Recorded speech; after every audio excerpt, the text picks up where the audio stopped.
Buonasera, sono molto lieta di essere qui, di poter parlare un pochino all'inizio in italiano, perché ho capito che pensavo di dover parlare in inglese. L'inglese non è la mia lingua la più naturale e per questo utilizzo questa piccola introduzione per dire com'è importante per me la diversità linguistica e di parlare italiano in Italia, tedesco in Germania e francese in Francia e poi altre combinazioni. Adesso lo farò in inglese e l'inglese, come lo dicevo prima, non è una delle mie lingue di lavoro, quindi è un po' difficile per me. Ho bisogno di dirlo. Ladies and gentlemen, representatives of European cities, dear colleagues, sehr geehrte Eva Maria und das ganze Team von Rizoma, das internationale Team von Rizoma, vielen Dank für die großartige Einladung in diesem un contesto molto impressionante di parlare qui. Sono molto lieta e grata di farlo. Adesso cominciamo. Eva Maria asked me to answer three questions before I came here and to do that like as Hausaufgabe, housework. What remains to be done now that the restitution of cultural property has been decided and launched? What is the specific role of artists in this process? And what networks should we set up? What practices should we adopt so that the restitution of cultural property can radically transform relations between Europe and Africa? I hope that my short presentation will answer a part of this question. It's too much for me. I'm not able to answer all these questions, but I think our event in the next few days will be, at the end, maybe able to answer. Working on the so-called Sarr-Savoy report during the year 2018 brought many insights for Felwine Sarr, you can see Felwine on the left-hand part of this screen, and myself. One of them was a physical, I think we should remember what restitution are and why we are speaking about that now. This report with Felwine Sarr was a result of a speech by Emmanuel Macron in Ouagadougou in November 2017, when Emmanuel Macron said, I cannot accept that a large part of the cultural heritage of several African countries is in France. There are historical explanations for this, but there is no valid, sustainable and unconditional justification. African heritage cannot be online in private collections and European museums. Je ne peux pas accepter qu'une large part du patrimoine culturel de plusieurs pays africains soit en France. Il y a des explications historiques à cela, mais il n'y a pas de justification valable, durable et inconditionnelle. Le patrimoine africain ne peut pas être uniquement dans des collections privées et des musées européens. It was the beginning of a real step to restitutions. We spoke a lot about restitutions in the years before, but it was the first time that a politician, a very important personality in the political field, used the very explosive word of restitutions.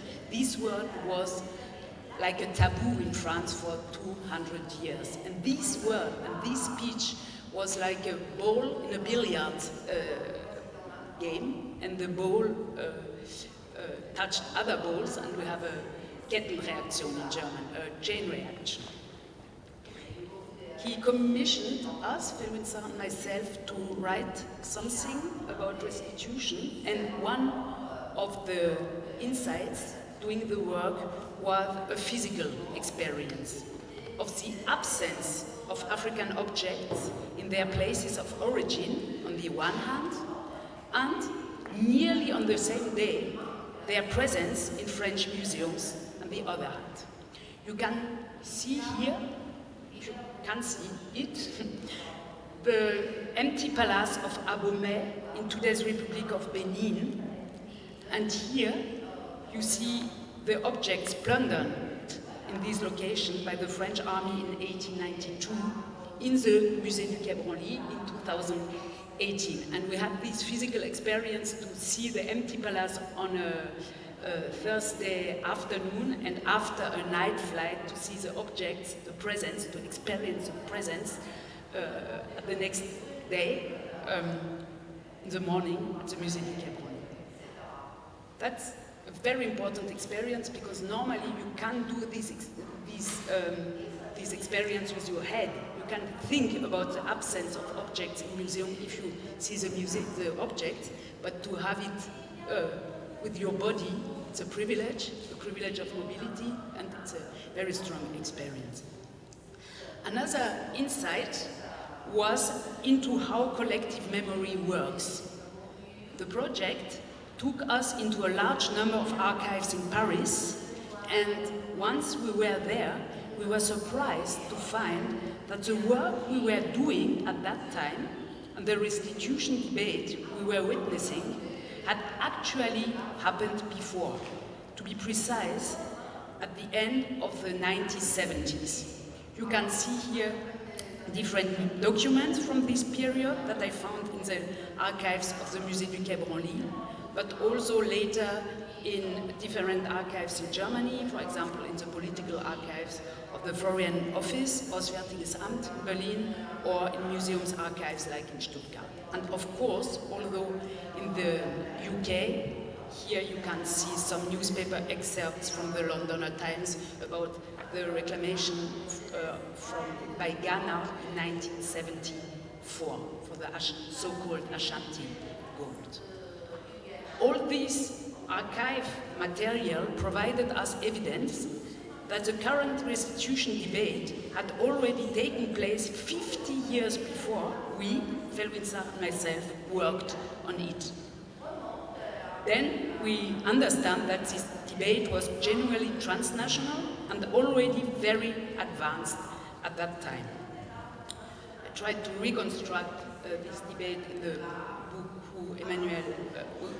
what Emmanuel mentioned, Africa's Struggle for its Art, History of a Post-Colonial Defeat.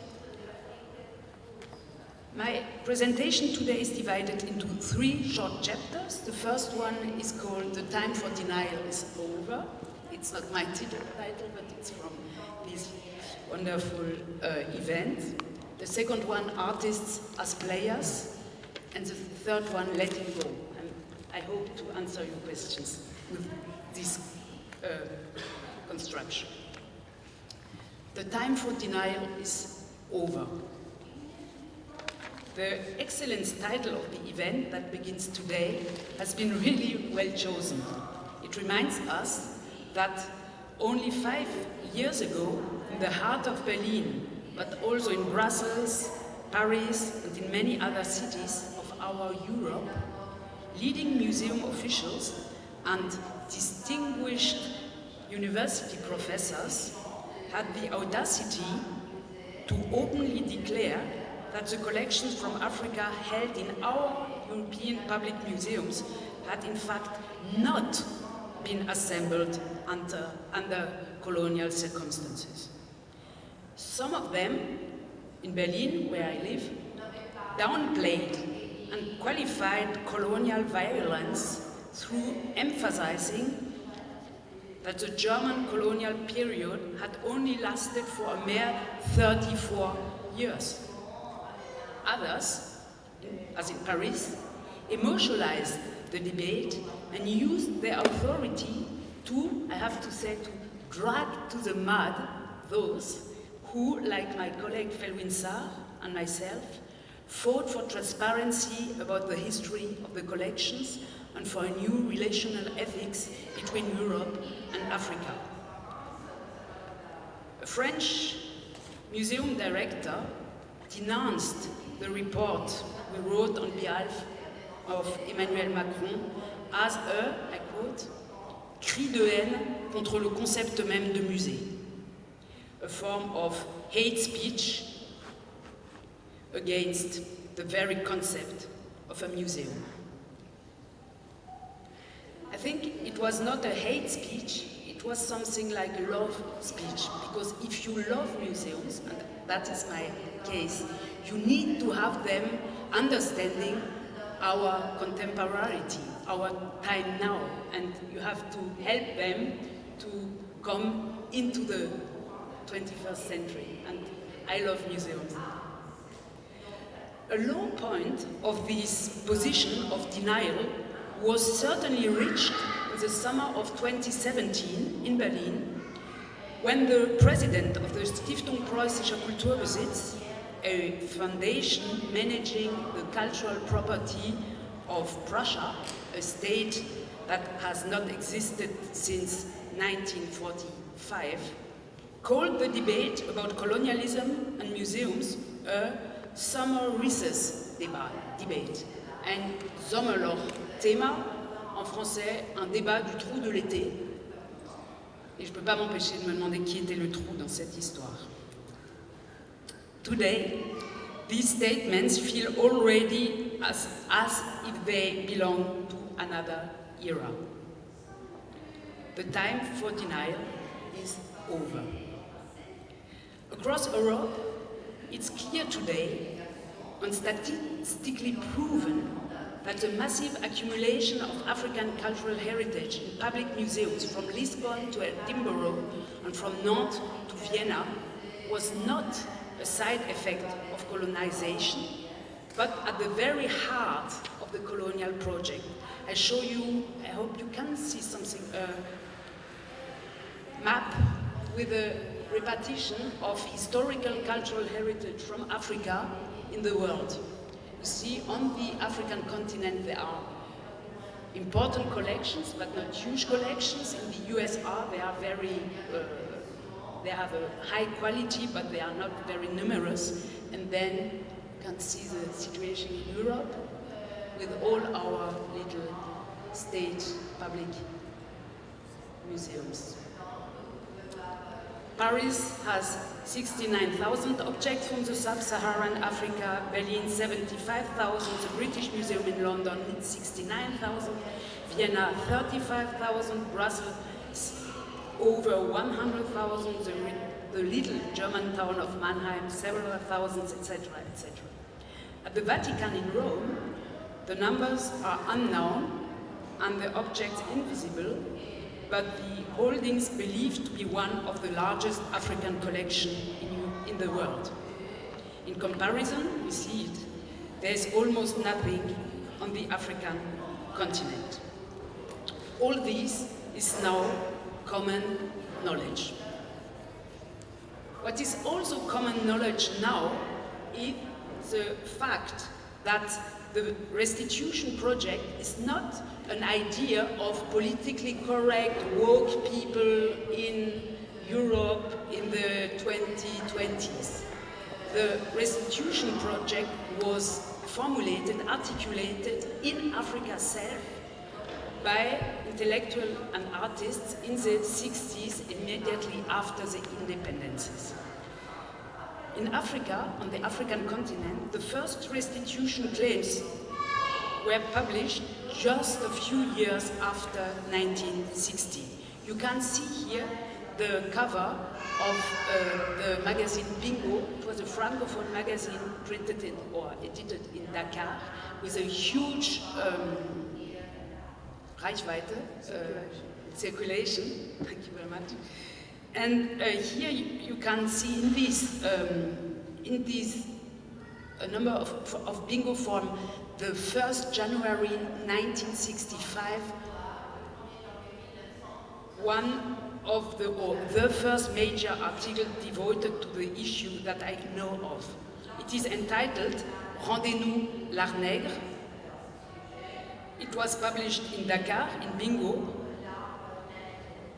Its author was the editor of Bingo, Paulin Joachim, a respected poet and journalist, and a typical representative of the Francophone Pan-African movement of the 60s. Paulin Joachim was born in the French colony of Dahomey had studied in France and had made a name for himself in the Pan-African circles of the 50s in Paris. Joachim's editorial began with an explicit call to arms. Il est une bataille qu'il nous faudra vaillamment livrer sur tous les fronts de l'Europe et de l'Amérique, la bataille de la récupération de nos œuvres d'art disséminées à travers le monde. There's a battle or a struggle or a fight that we will have to fight valiantly on all fronts of Europe and America, the battle of the recovery of our works and arts scattered through the world. Joachim recalls that Europeans have long presented Africans as people without history and without culture. Nous avons été longtemps présentés comme un peuple sans culture ni passé. La récupération légitime de nos arts plastiques pourra bouter le feu à ce mensonge historique. Nous avons besoin de consistance pour le chemin qu'il nous reste à parcourir. We need consistency for the road we still have to travel. What is very important here is to see how restitutions are connected with vision for the future. Restitutions are not something for the past or closing the past. It's an opening to the future, and in this case, it's almost like food, a very important food to be able to go forward. Artists as players. We are familiar with recent films such as Black Panther of 2018, produced by Marvel Studios, or the Nollywood production Invasion 1897 by Lancelot Oduwa Imasuen, which play with the plot of energetically taking back objects from museums to Africa. If you know this film?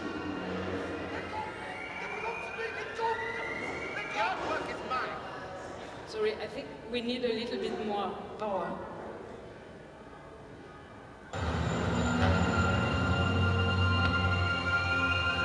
Let go!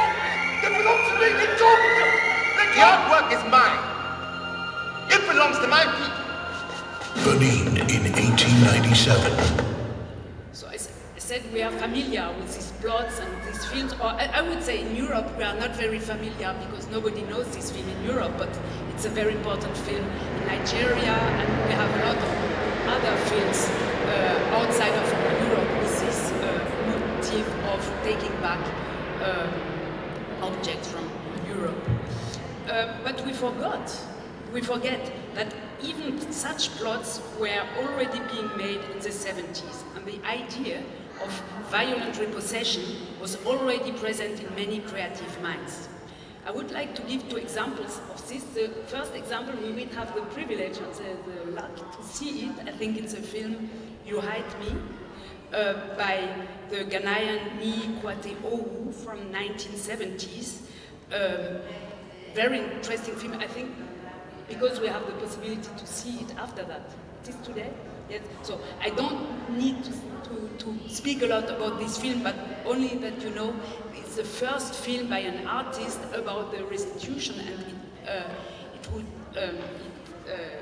bring us into the basement of the British Museum, and he showed us collections from Africa without utility, without visibility, and the claim here is we, the people of Africa and of African descent, demand that our works of art, which embody our history, our civilization, our religion and culture, should immediately and unconditionally be returned to us. It was very early, and this film became something like a manifesto. It had a huge circulation on festivals from the Soviet Union to France and Africa, etc. Another example about the historical role of artists are in the poetry, in the literature. You can see here a friend of Peju. He's a very important, one of the most important Nigerian poets today. He's still living here. He was young. He's Ni Oshundare. and he wrote a lot of very impressive poems about this topic. So for me it was important to remember us that the artists from today are not the first to do this work, and they were very creative and very forward when they worked in the 70s. One other very prominent example is Wole Soyinka, who became the Nobel Prize of Literature from Nigeria. In his memory, he speaks retrospectively about restitutions, and he reports that in 1977 he recommended to the Nigerian government that instead of negotiating with the British authorities about possible restitution without any prospect of success, it would be better to send a kind of military commando to London. He wrote, or he wrote, what I proposed instead was that a task force of specialists in such matters, including foreign mercenaries, if necessary, be set up to bring back the treasures and as many others as possible in one swift, once for all time, coordinated operation. Whether Wole Soyinka really made these suggestions in the mid-70s can hardly be verified. However, it's clear that the motive he described, a robust grab to bring home African objects from European museums, became a popular narrative in pop and artistic culture up to today. Normally, Mwazulu Diabansa would be here. Mwazulu Diabansa did such actions for real. So for me, it's very interesting to see how these actions, performances, etc., were already in the minds of our heroes of literature, etc. Now, today, I'm almost done. I see your patience. Today, it's exactly the same. I was in Dakar last week, as you said, Emmanuel, and here at the Biennale of Contemporary Art in Dafa, forgé out of the fire, you can see a lot of artistic propositions from high quality about this topic. I think the most interesting things are right now about art and restitutions are in Dakar, in the field of literature, of poetry, but also, and that's maybe new, in the field of theater and dance. Here in Dakar we had the world premiere of Les Restes Suprêmes by Dorcy Rugamba. Dorcy Rugamba is from Rwanda, with the actress Nathalie Vérac, and they speak about restitutions in very powerful displays, and the masks in museums begins to speak, etc. And I think for me, I was poignant by this piece by Dorcy Rugamba, and for me it's very important because such performances tell us more than books for 400 pages or something like that. You have an immediate feeling for the madness of people, in this case, Elephant Hunter in Belgium. You have several scenes with our problems, our academic problems, but in performances. That's the marvelous Dorcy Rugamba. But also performances, very known performances by, in this case, by Faustin Ligné-Coula.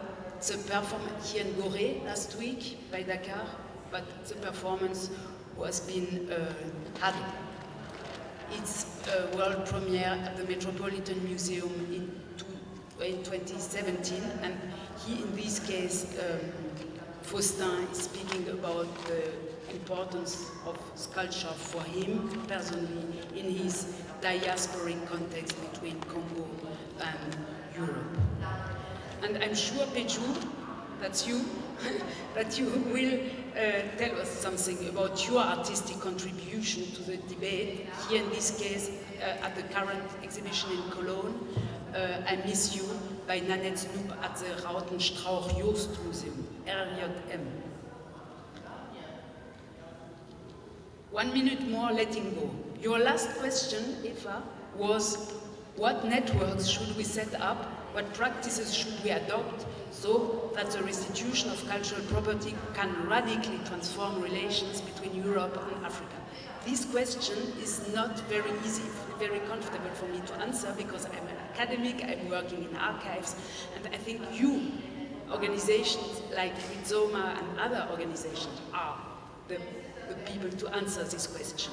But I tried to say something to answer something like a good student. In 2018, when we discussed restitutions in Cotonou with the Beninese Minister of Culture, he said, I do not believe in restitutions. His name is Osvaldo Meki. And now he's no more Minister of Culture. The current Minister of Culture in Benin is called Jean-Michel Abimbola. I do not believe in restitutions, but if they happen one day, it will be like the fall of the Berlin Wall or the reunification of the two Koreas.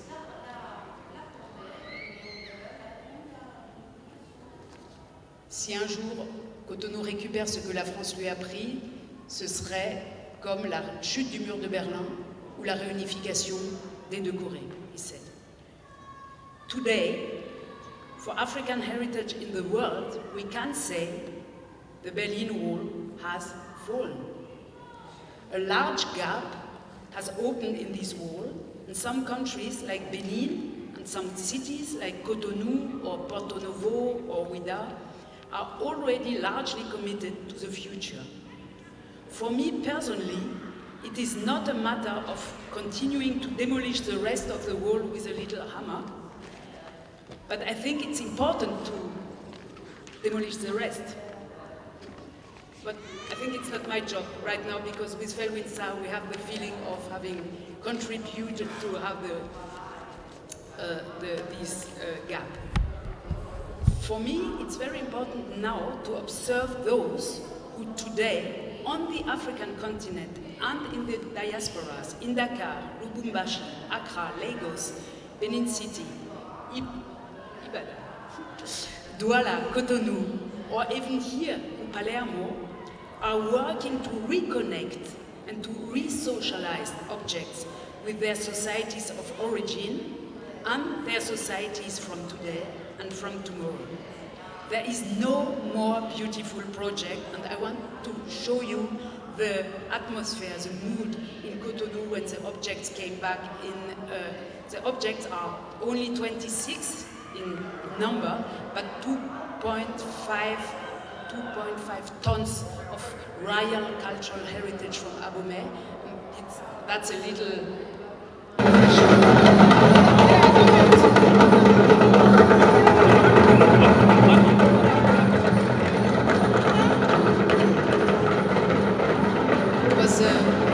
It's a street between the airport and the presidential palace when the lorries came only with the boxes, with the huge boxes.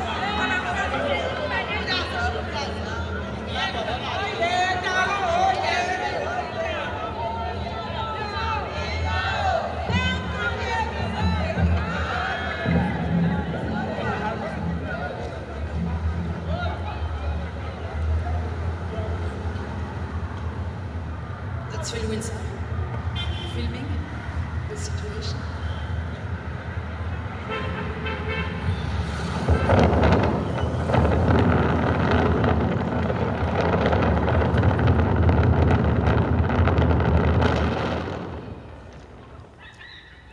Okay. One of the most beautiful and symbolically most important moments, I think, by these restitutions, this real restitution. It's not speaking about restitution like in Belgium or Germany or it's a real return. It's a first real return of huge, very important objects to a country in Africa, and nobody would have believed that the small Republic of Benin would be able to catch up or to recover these things. For me, it was very impressive to see how cautiously the people here were bringing outside from the lorry one of the most important objects in the box, and it was so slow, this movement was so slow, it was like a birth or a rebirth when they came. I think this scene lasted for 20 minutes. You have to imagine 20 minutes of very slowly let your cultural heritage reborn. And now, until February, the Republic of Benin has a huge exhibition, Trésors Royaux du Bénin, with one part, one historical part with the restituted objects and a very didactic exhibition. But in this exhibition you can see children speaking with their parents or grandparents about the meaning of royal, in this case royal doors who have been plundered by the French. It's very interesting to see how the conversation is triangular. They are speaking about the objects with the parents, and that's the future. That's the reason why we are doing these restitutions. But also, in another room, they present contemporary art from Benin, and here you can, I think it's not very, you can't see it, but on the right side there are helmets by the artist Emo de Medeiros, very Afro, they are called Vaudou notes, very Afro-futuristic pieces of art. And here on the left-hand side you see traditional kings seeing the art from tomorrow. And these temporalities, little children seeing the historical heritage, and old men, old traditional kings seeing the future of creativity, is exactly something what we couldn't imagine. And I think it's my answer to your questions, Eva Maria. What should we do? For me, we should be open for that, what in French I would say ce qui va advenir, quello che va accadere. I don't know how to say that in English, but I think the most important thing for all of us is to lâcher prise, to let go and to observe what will happen, and all the things that will happen are unrighted. We are not, we can't knew it, and that's die gute Nachricht, c'est la bonne nouvelle, qu'on ne sait pas ce qui va advenir, et c'est pour ça qu'on le fait. Thank you very much.